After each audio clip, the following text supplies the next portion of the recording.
In this video, I'm going to talk about how you can improve your SAT reading comprehension and really improve your SAT reading skills overall.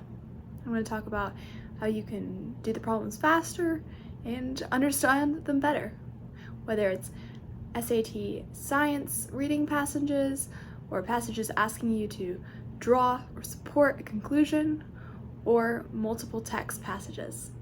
So let's go ahead and jump in. My first tip is to read. Simply read. Especially if you are a freshman or a sophomore. By the time you're a junior or senior, it's kind of a little bit late, but this will help you learn to read faster, improve your timing on the SAT, and it'll improve your vocabulary. But again, if you're in your junior or senior year, it's probably a little bit late, though certainly make sure you keep up with your literature assigned reading lists. My second tip is to summarize each passage once you finish it. Figure out what is the passage really saying and create a quick outline. This is what the first sentence says, this is what the middle says, this is what the final sentence says. This will help you whenever you're trying to summarize a text, whenever you're trying to figure out what sentence supports a researcher's hypothesis or conclusion or doesn't support the hypothesis or conclusion.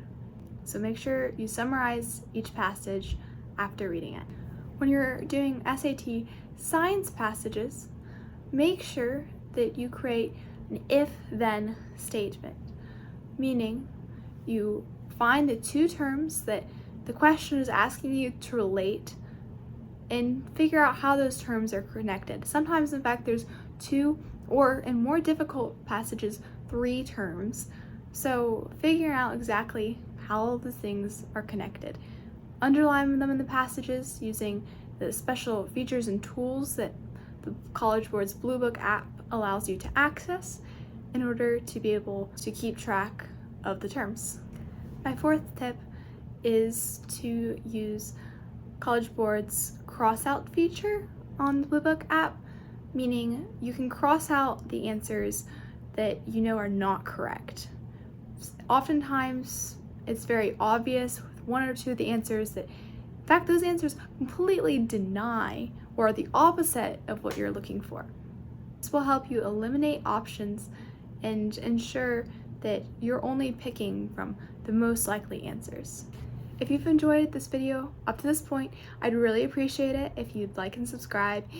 This is an extracurricular that I'm doing over the summer, and it'll become a part of my college application process in the fall. Additionally, once I'm able to monetize my channel, it'll help me to begin paying for college. So if you want me to be able to attend the school of my dreams, please engage by liking and subscribing. The fifth tip I have for you is to practice questions using either Khan Academy or College Board's question bank, and do this without a timer. Maybe even take some Blue Book practice tests untimed, because if you cannot get the SAT reading comprehension questions right untimed, you're not going to be able to get them correct when they actually are timed.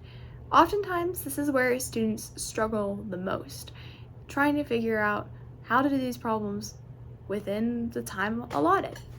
So by practicing them on time, it'll help you actually get a little bit faster instead of hitting the end of the timer and not being able to answer the rest of the problems.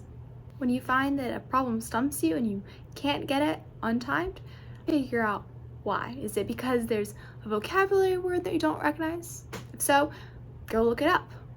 If there's a transition phrase that doesn't make sense, this is when looking at the detailed answers that College Board provides can help you. Once you're able to get problems correct within about 2 to 3 minutes, try doing them timed once again. Again, if it's a harder reading question, it should take you no more than 3 minutes, if not less. If it's an easier reading question, you should be able to get through it within a minute to a minute and a half. However, these problems will take you longer than SAT writing questions. Make sure you can do these hard problems untimed before doing them with a timer. I hope you found these 5 tips on how to improve your SAT reading skills helpful. They'll help you to be able to improve your SAT reading comprehension and help you get more problems right on the SAT reading passages that involve science or drawing conclusions. Just as a review of the tips that I shared, try to read, especially in your younger years of high school. Summarize passages.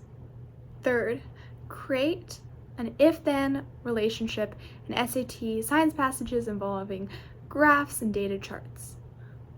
Fourth, use the College Board cross-out feature to eliminate the problems that you know are not correct.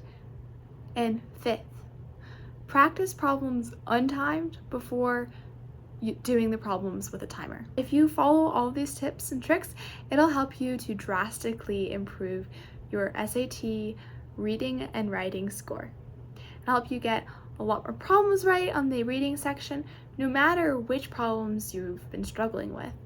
I was able to get a 790 on the SAT reading and writing, and I know with a little bit of practice, you'll be able to score well too. Thank you for watching. Again, I'd really appreciate it if you would like and subscribe.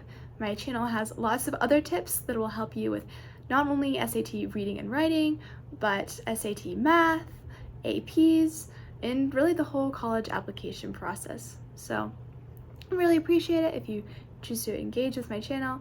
If you found this video helpful, then please let me know. If you have any ideas or questions for future videos, please leave those in the comments below. Again, thank you for watching and good luck on the SAT.